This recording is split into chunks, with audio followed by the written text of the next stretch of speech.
जय हिंद दोस्तों, the educational live channel से मैं पूजा प्रजापति आपका हार्दिक स्वागत करती हूँ।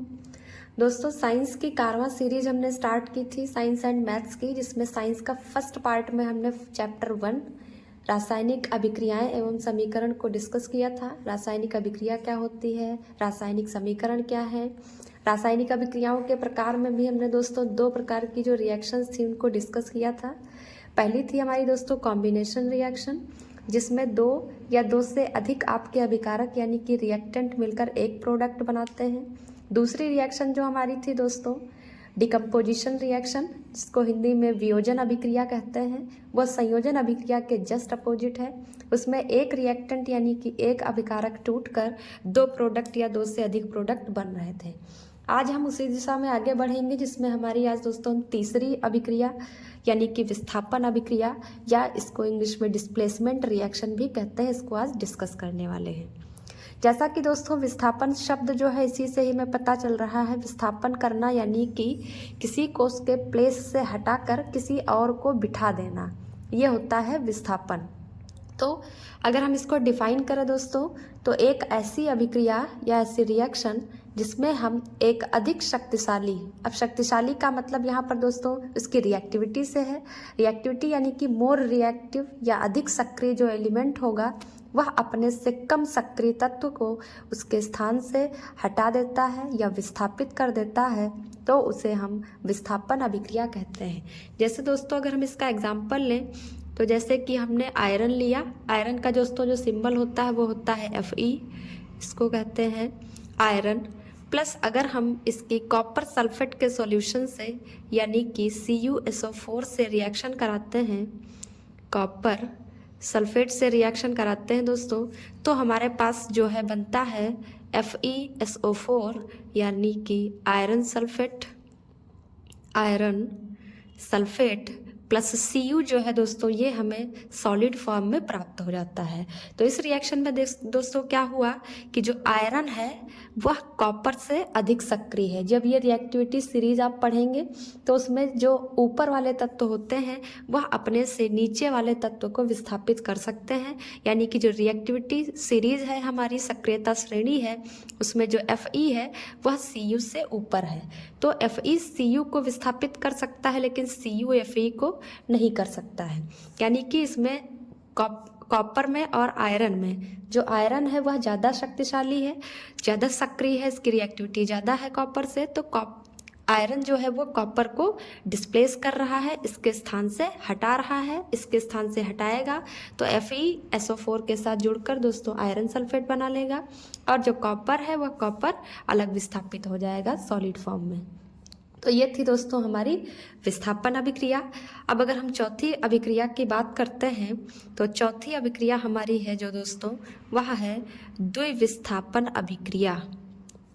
द्विविस्थापन अभिक्रिया, जिसको इंग्लिश में दोस्तों डबल डिकम्पोजिशन या डबल डिस्प्लेसमेंट रिएक्शन कहते हैं। डबल डिस्प्लेसमेंट रिएक्शन या डबल डिकम्पोजिशन रिएक्शन कहा जाता है। अब दोस्तों जो विस्थापन अभिक्रिया थी इसमें अभी तक आपने देखा कि एक ही एलिमेंट दूसरे एलिमेंट को डिस्प्लेस कर रहा है। द्विविस्थापन जैसा कि शब्द से ही पता चल रहा है, द्वि का मतलब दोस्तों 2 है यानी कि 2, और विस्थापन मतलब कि रिप्लेसमेंट, यानी कि इसमें 2 आपके जो है एलिमेंट एक दूसरे को रिप्लेस करेंगे या डिस्प्लेस करेंगे। तो एक ऐसी अभिक्रिया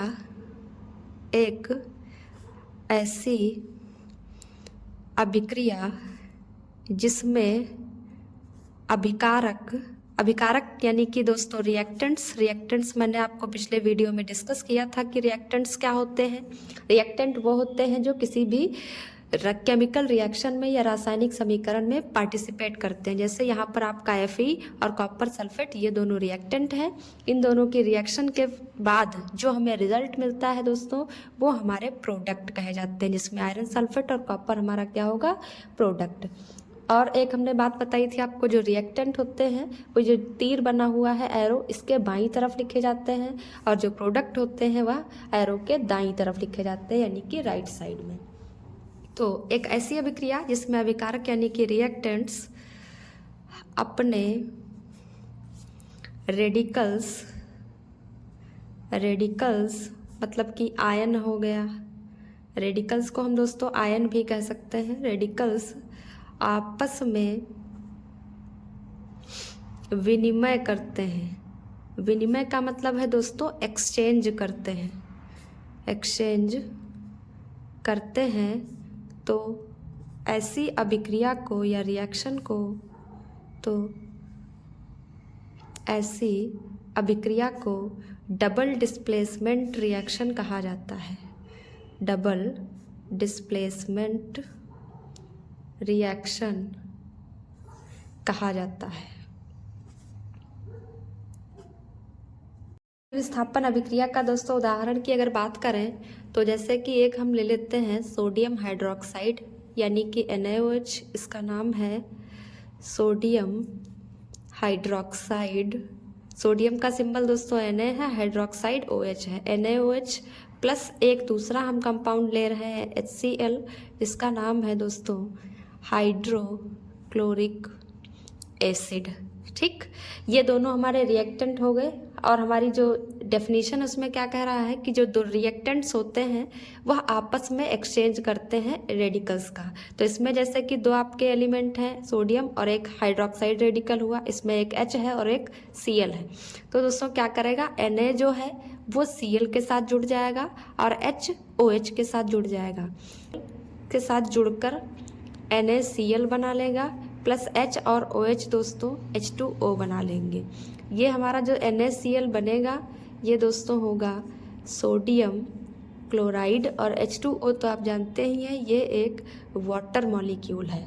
इस प्रकार देखते हैं हम NaCl के साथ जुड़ा और HOH के साथ जुड़ा, यानी कि दोनों रिएक्टेंट्स ने आपस में अपने आयन का एक्सचेंज किया या रेडिकल्स का एक्सचेंज किया।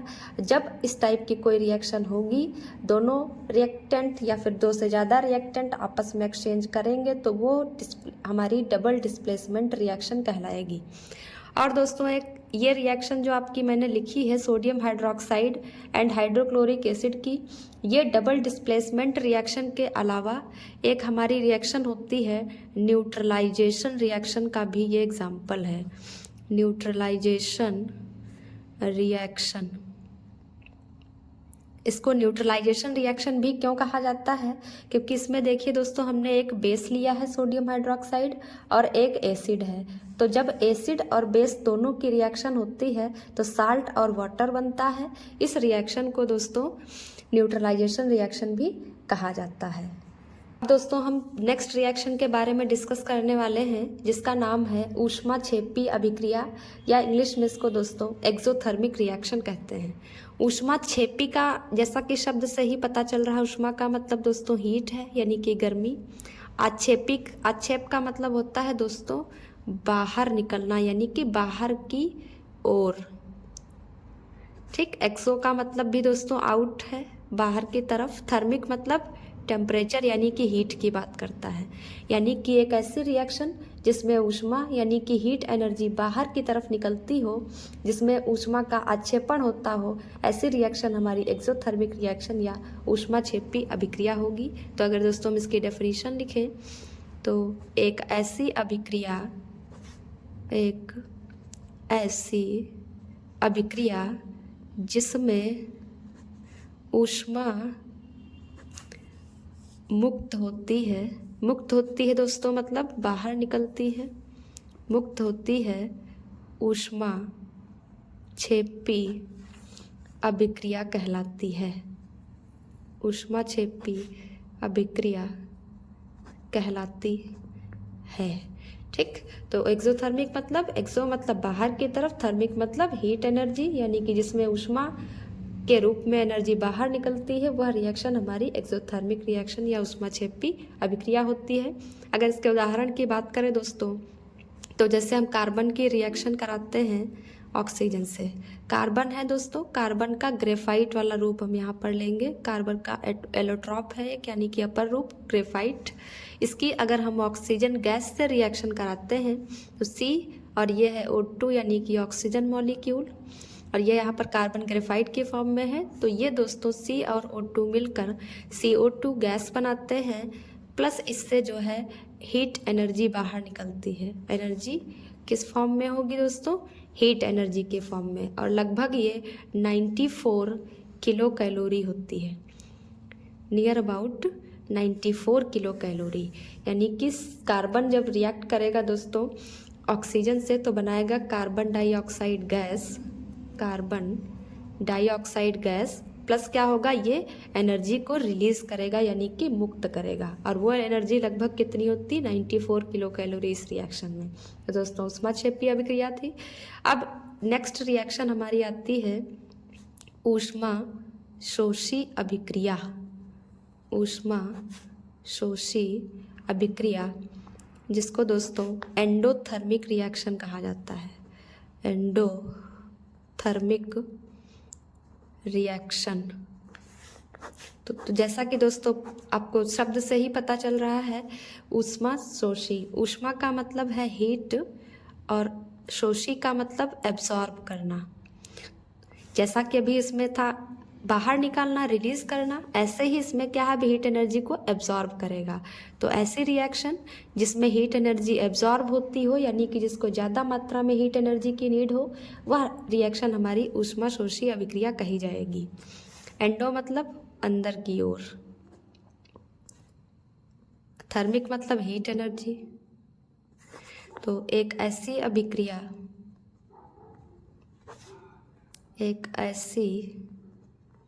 अभिक्रिया जिनमें ऊष्मा का अवशोषण यानी कि एब्जॉर्प्शन होता है, तो वह ऊष्मा शोषी अभिक्रिया कही जाती है। अगर ऊष्मा शोषी अभिक्रिया के उदाहरण की बात करें जैसे, तो दोस्तों ये है हमारी नाइट्रोजन गैस N2। अगर इसकी रिएक्शन हम O2 यानी कि ऑक्सीजन गैस से कराते हैं, यह है ऑक्सीजन, यह है आपकी नाइट्रोजन और ऑक्सीजन रिएक्शन करके दोस्तों बनाते हैं nitric oxide NO, nitric oxide. इसके 2 मॉलिक्यूल्स हैं, इधर भी 2 मॉलिक्यूल्स हैं, तो इसको बैलेंस करने के लिए दोस्तों हम यहाँ पर 2 लिख लेंगे, तो 2N भी 2O भी हो जाएंगे, 2NO यानी कि 2 मॉलिक्यूल नाइट्रिक ऑक्साइड बनेगा। और इसको बनने के लिए जो एनर्जी चाहिए, नियर अबाउट आपको 45 किलो कैलोरी चाहिए, 45 किलो कैलोरी। दोस्तों जो माइनस का सिंबल है मतलब कि इसको इतनी ज़रूरत है, अगर प्लस का सिंबल आता है तो इसका मतलब है ये रिलीज करता है, ये बाहर की तरफ रिलीज करेगा और इसको ये एब्जॉर्ब करेगा। इस रिएक्शन के लिए 45 किलो कैलोरी एनर्जी की नीड है, और ऊष्माक्षेपी अभिक्रिया में रिएक्शन के बाद इतनी हीट एनर्जी रिलीज होती है। तो ऊष्माक्षेपी मतलब जिसमें ऊष्मा बाहर की तरफ निकले, एक्सोथर्मिक बाहर की तरफ, ऊष्माशोषी एंडोथर्मिक जिसमें हीट एनर्जी का एब्जॉर्प्शन होता हो। तो ये थी हमारी ऊष्माक्षेपी और ऊष्माशोषी अभिक्रिया। रिएक्शन है दोस्तों हमारी ऑक्सीकरण दोस्तों, यानी कि ऑक्सीडेशन। जैसा कि आपको नाम से ही पता चल रहा है, ऑक्सीकरण का मतलब ऑक्सीडेशन में देखिए, ऑक्सी मतलब ऑक्सीजन, यानी कि जब किसी पदार्थ में ऑक्सीजन का संयोग हो, जुड़े या योग हो, तो उसे हम ऑक्सीकरण रिएक्शन कही जाती है हमारी, वो ऑक्सीडेशन रिएक्शन। तो ऑक्सीकरण में क्या होता है दोस्तों, वह अभिक्रिया जिसमें हाइड्रोजन का वियोग यानी कि हाइड्रोजन निकलता है, हाइड्रोजन पृथक होता है तथा ऑक्सीजन जुड़ता है, तथा ऑक्सीजन का योग होता है या जुड़ता है, योग होता है, या दोस्तों कह सकते हैं या इलेक्ट्रॉन प्रदान करते हैं या इलेक्ट्रॉन वियोग करते हैं। इलेक्ट्रॉन की कमी होती है तो उसे ऑक्सीकरण अभिक्रिया कहा जाता है, तो उसे ऑक्सीकरण अभिक्रिया कहा जाता है।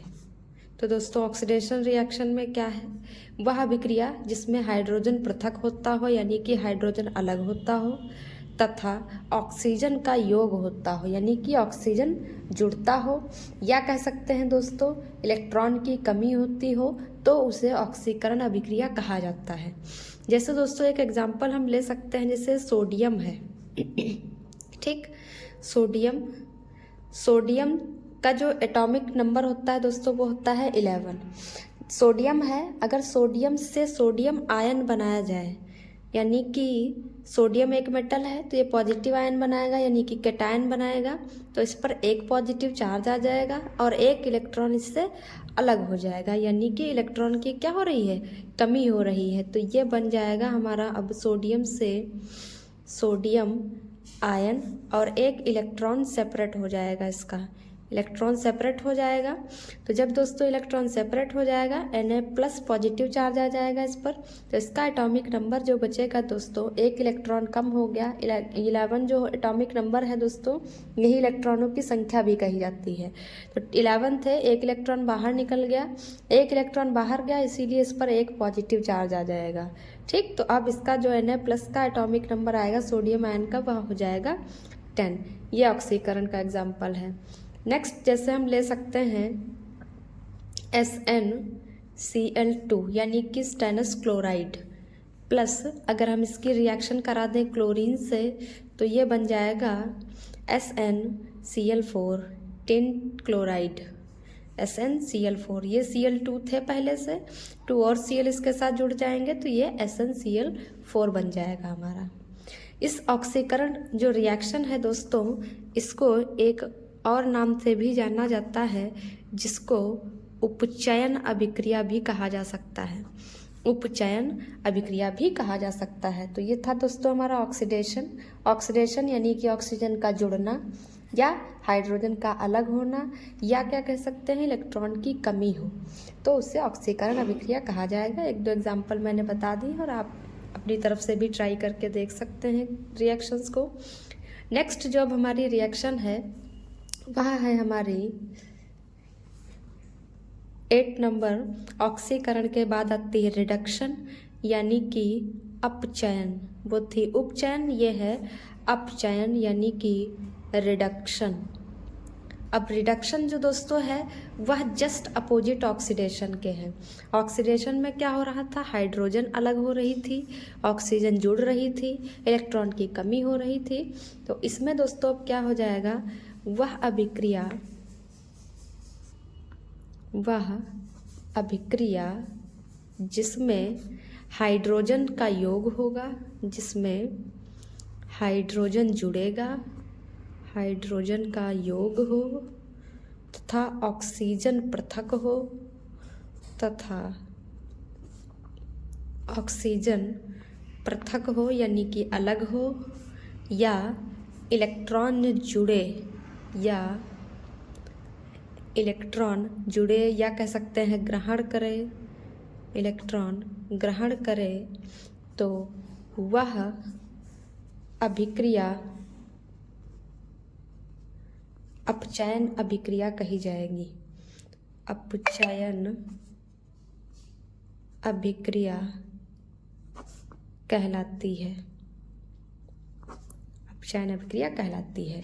तो ऑक्सीडेशन में क्या था, ऑक्सीजन जुड़ रहा था, हाइड्रोजन अलग हो रहा था, इलेक्ट्रॉन अलग हो रहा था। उसके जस्ट अपोजिट इसमें हाइड्रोजन का योग होगा, ऑक्सीजन आपका पृथक होगा यानी अलग होगा, और इलेक्ट्रॉन वहाँ पर डोनेट कर रहा था, कमी हो रही थी, यहाँ पर एक्सेप्ट करेगा, इलेक्ट्रॉन का ग्रहण होगा। जैसे दोस्तों हम एग्जाम्पल लेते हैं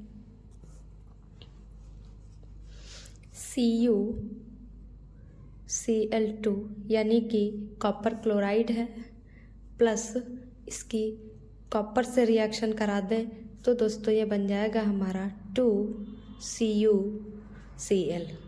नेक्स्ट जैसे अभी सोडियम आयन था, सोडियम से हमने सोडियम आयन और एक इलेक्ट्रॉन बाहर किया था। ये जस्ट अगर हम इसको रिवर्स कर दें रिएक्शन को, यानी कि सोडियम आयन और एक इलेक्ट्रॉन जुड़कर ये सोडियम एटम बना लेगा। ठीक, ये सोडियम आयन है, ये सोडियम एटम पूरा आपका। यहाँ पर इसके साथ इलेक्ट्रॉन 11 होंगे, यहाँ पर कितने हैं 10 है, 10 और एक एक्सेप्ट किया इसने, इसके साथ एक इलेक्ट्रॉन जुड़ा तो ये हमारा सोडियम 11 बन जाएगा। ये आपकी दोनों ऑक्सीकरण और अपचयन अभिक्रियाएं थी। ऑक्सीकरण में ऑक्सीजन का योग हो रहा था, हाइड्रोजन अलग हो रहा था, इलेक्ट्रॉन अलग हो रहा था, तो इस पर हम माइनस का सिंबल लिख लेते हैं। अपचयन जो अभिक्रिया है दोस्तों, इसमें हाइड्रोजन प्लस हो रहा है, यानी कि हाइड्रोजन जुड़ रहा है, ऑक्सीजन बाहर जा रही है और इलेक्ट्रॉन भी क्या हो रहा था, एक्सेप्ट हो रहा है, यानी कि जुड़ रहा है। इस प्रकार से हम इसको याद रख सकते हैं, ऑक्सीकरण और उपचयन। अब हमारी जो लास्ट अभिक्रिया बचती है दोस्तों, वह है रेडॉक्स रिएक्शन। रेडॉक्स रिएक्शन एक ऐसी रिएक्शन है जिसमें एक ही रिएक्शन में ऑक्सीडेशन और रिडक्शन एक साथ होता है। आइए डिस्कस करते हैं। अब दोस्तों हमसे ही पता चल रहा है, री मतलब रिडक्शन और रेड मतलब रिडक्शन, ऑक्स मतलब ऑक्सीडेशन, यानी कि ऐसी अभिक्रिया जिसमें रिडक्शन और ऑक्सीडेशन दोनों एक साथ हों वह हमारी रेडॉक्स अभिक्रिया कही जाएगी। तो अगर हम इसको डिफाइन करें दोस्तों, तो ऐसी अभिक्रिया जिसमें oxidation and reduction, oxidation and reduction एक साथ एक समय पर हो, एक साथ एक समय पर हो, तो उसे रेडॉक्स अभिक्रिया कहेंगे। तो उसे रेडॉक्स अभिक्रिया कहते हैं। ठीक, तो दोस्तों अब रेडॉक्स अभिक्रिया क्या है? एक ऐसी अभिक्रिया जिसमें ऑक्सीडेशन और रिडक्शन यानी कि ऑक्सीकरण या उपचयन और रिडक्शन मतलब अपचयन एक साथ एक समय पर हो, तो उसे रेडॉक्स अभिक्रिया कहते हैं। जैसे इसका अगर एग्जाम्पल ले तो डेनियल सेल में होने वाली अभिक्रिया का एक उदाहरण लेते हैं। डेनियल सेल में होने वाली अभिक्रिया, डेनियल सेल में क्या होता है दोस्तों, आपका जिंक होता है, जिंक और होता है दोस्तों दूसरा कॉपर सल्फेट यानी कि CuSO4। यह है आपका Zn जिंक का सिंबल है और यह है CuSO4 copper sulphate. Copper sulphate बनता क्या है दोस्तों, Zn Cu को रिप्लेस कर देता है, बनता है ZnSO4 यानी कि zinc sulphate, zinc sulphate plus Cu बनता है कॉपर। ये पूरी रिएक्शन आपकी यहाँ पर एक साथ दर्शाई गई है। बट दोस्तों जब डेनियल सेल में यह अभिक्रिया होती है तो एक एनोड पर अभिक्रिया होगी आपकी और एक कैथोड पर होगी। तो जो एनोड पर रिएक्शन होगी, जैसे आपका यहाँ पर जिंक है, जिंक क्या करेगा, जिंक 2 इलेक्ट्रॉनों को त्याग देगा यानी कि क्या करेगा, बाहर निकाल देगा, तो इस पर 2 पॉजिटिव चार्ज आ जाएगा। प्लस कैथोड पर क्या होगा कि जो कॉपर है वो इलेक्ट्रॉन को एक्सेप्ट कर लेगा, इलेक्ट्रॉन को एक्सेप्ट कर लेगा और ये बनाएगा आपका Cu। ठीक, तो ये आपकी एनोड और कैथोड पर ऑक्सीडेशन और रिडक्शन प्रोसेस होगी। तो कुल मिलाकर जो टोटल हमारा चेंज आएगा, रिडॉक्स चेंज, वो क्या होगा, Zn प्लस Cu2 प्लस, तो ये बनेगा Zn पर 2 पॉजिटिव चार्ज आ जाएंगे प्लस Cu कॉपर बनेगा। ये दोनों हमारी रिएक्शन में ऑक्सीडेशन और रिडक्शन दोनों होगा। तो देखा आपने कि ऑक्सीडेशन में जैसा कि मैंने क्या बताया था, ऑक्सीडेशन प्रोसेस में इलेक्ट्रॉनों की कमी होती है और जो रिडक्शन प्रोसेस थी उसमें इलेक्ट्रॉन जुड़ते हैं। ठीक, तो इसमें देखिए दोस्तों 2 बाहर निकल रहे हैं यानी कि ऑक्सीडेशन हो रहा है यहाँ पर 2 इलेक्ट्रॉन एक्सेप्ट किए हैं इन्होंने, तो यहाँ पर रिडक्शन प्रोसेस हो रही है। तो ऑक्सीडेशन और रिडक्शन दोनों प्रोसेस एक साथ हो रही है, तो टोटल कुल मिलाकर ये रिएक्शन हमारी रिडॉक्स रिएक्शन कही जाएगी। तो रिडॉक्स रिएक्शन का एग्जांपल दोस्तों डेनियल सेल में होने वाली अभिक्रिया है, जिसमें जिंक कॉपर सल्फेट से रिएक्ट करके जिंक सल्फेट और कॉपर बना रहा है। एनोड पर आपके जो है जिंक क्या करेगा, 2 इलेक्ट्रॉन को बाहर निकालेगा, ठीक। तो ये हमारा हो जाएगा ऑक्सीडेशन प्रोसेस। ऑक्सीडेशन में इलेक्ट्रॉनों की कमी होती है। इसमें कॉपर क्या कर रहा है, 2 इलेक्ट्रॉनों को एक्सेप्ट कर रहा है, तो ये हमारी रिडक्शन प्रोसेस हो गई। टोटल जो इसका वैल्यू चेंज होगी, तो ये रिएक्शन हमारी रिडॉक्स चेंज में आ जाएगी, यानी कि रिडॉक्स अभिक्रिया। तो ये था दोस्तों हमारा आज का चैप्टर। ये चैप्टर अब हमारा यहीं पर समाप्त होता है। इस चैप्टर के बाद अब हम इसमें जो है प्रीवियस ईयर क्वेश्चंस को डिस्कस करेंगे। नेक्स्ट वीडियो में प्रीवियस ईयर क्वेश्चंस डिस्कस करेंगे चैप्टर 1 के आपके। तो दोस्तों आपको वीडियो कैसी लगी ज़रूर बताइए। अगर आपको अच्छी लगे तो चैनल को सब्सक्राइब करिए और अपने दोस्तों को भी सब्सक्राइब कराइए। दोस्तों हमारा जो मिशन है, लक्ष्य है, वह 80/80 का है। 80/80 CBSE बोर्ड वालों के लिए है और आपके लिए 70/70 का है यूपी बोर्ड के लिए। यूपी बोर्ड के लिए 70/70 का लक्ष्य है। तो दोस्तों मिशन 2024 कारवां सीरीज के साथ जुड़े रहिए।